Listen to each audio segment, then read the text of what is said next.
Hello ladies and gentlemen, and welcome back to my channel for another Hot Toys Secret Base figure preview video. Now before we begin, I do have to say a massive thank you to Ryan Kirkwood for going out in person and snapping these stunning high-res pics. Now if you are looking to pre-order the open version of the Mark 7, it is available from toyswonderland.com. Link for that is in the description below. They do have installment plans and a points-based reward system. While you're down there, why not hit that subscribe, bell notification icon, and join button so you're notified as soon as a brand new review or figure preview video goes live on the channel. Sometimes I kind of wish I was a fly on the wall in Hot Toys boardrooms, wherever the heck they make the decisions on what to release next, cause this one is all kinds of weird. Don't get me wrong, it has a place in an Iron Man display. It looks really cool, and we'll discuss it. But if I was sitting in on that board meeting and Howard Chan or someone else walked in and said, "Hey, do you know what we're going to release next? We're going to dip into the archive, pick out one of the old prototypes that we showed but never solicited, and then we're going to release it." And do you want to guess what that is? People would have said probably Yellow Jacket and Crossbones and Fugitive Predator, and Howard would have turned to them and said, "Oh no, it's the open version of the Mark 7. No articulation, no accessories. It lights up though, it has a little bit of metal in it. And it's Iron Man. Everyone loves Iron Man." A weird choice, but it was seen for a split second in Iron Man 3 when Tony stumbles out of the bar after having the panic attack. The Mark 7 then splits open, he runs a diagnostic and finds out there's nothing really wrong with him. He doesn't have a heart attack, he's not been poisoned, it's a panic attack. So yes, this suit, or the way it's presented here, is canon. Now the display base is rather interesting.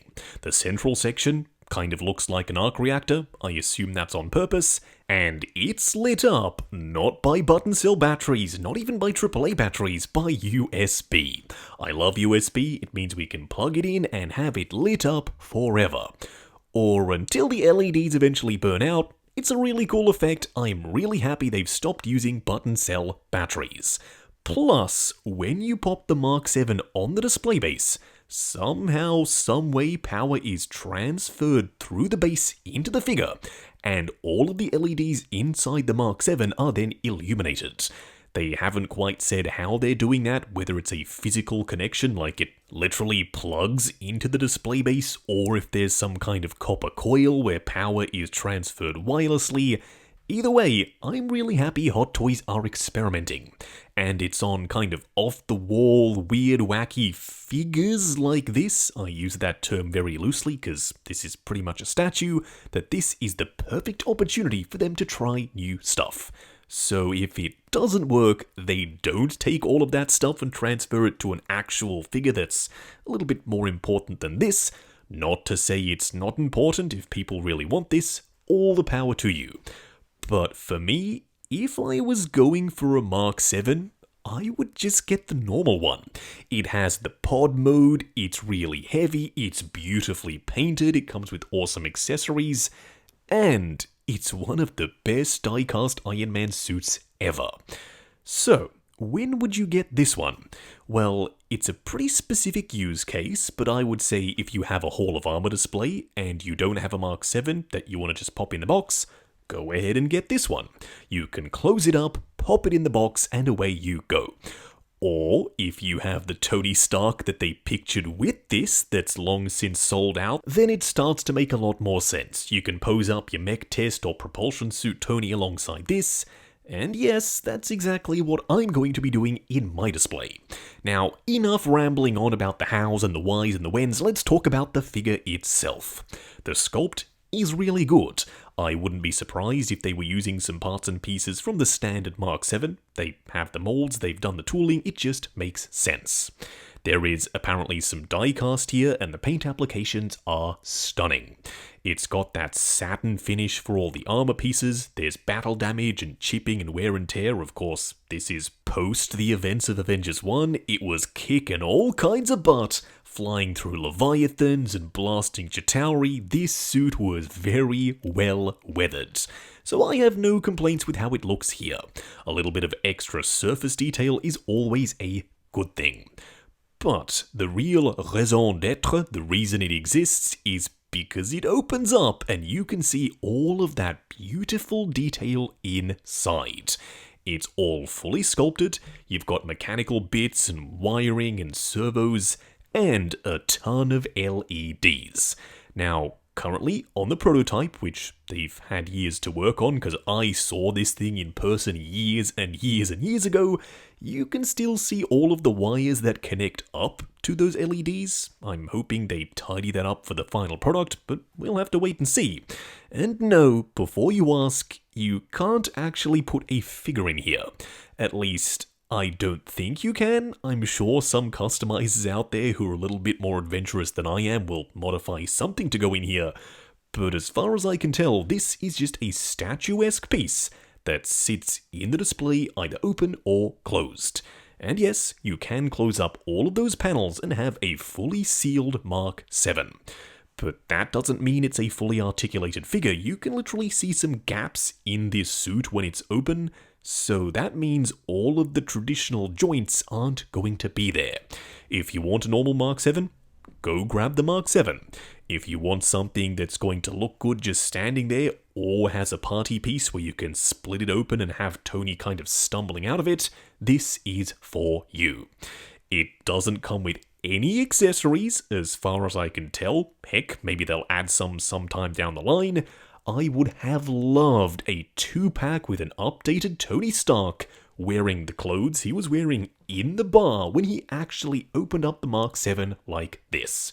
It's been a long time since we got a Tony Stark figure from Iron Man 3, and chances are newer collectors don't actually have one to pose with this. This was the perfect opportunity to do that, but no, Hot Toys decided, it's all good, we'll just release this on its own. To me, and I don't know if everyone will agree with me here, you all know how Hot Toys dropped the reissue or 2.0 of the Mark 46 for their flagship store opening over in China? Well, why the heck was this not the exclusive? Then you could have dropped the Mark 46 as some kind of Toy Fair or San Diego or New York Comic Con exclusive. Everyone would have had access, and this thing could have been released out the door already. For all of the people that wanted to have this, you would have had it sooner, and a lot more people who want the Mark 46 will have access to that one. But they didn't do it that way, they did it in a way that to me makes a lot less sense. Back to the figure again, I'm sorry for the detour, it looks interesting from the back.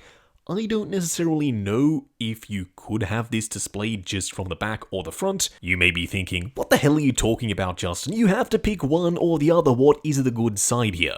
Well, I reckon if you have an electronic turntable and have this thing slowly rotating in the display, that is the best option. If you don't have a Tony Stark figure to pose with it, but even if you did and you posed this thing from behind, your Tony Stark figure would be posed from behind as well.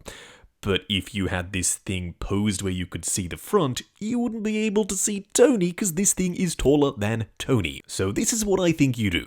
Go out and get a relatively inexpensive USB-powered electronic turntable like the one I use in my reviews, plug it into a smart plug, hook it up to Siri or Google Home or Alexa, whatever you use to turn on the lights in your collection room.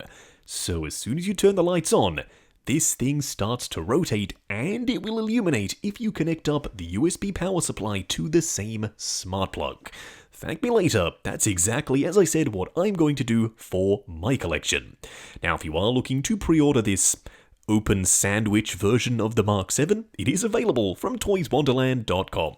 Link for that is in the description below. They do have 12-month installment plans and a points-based reward system.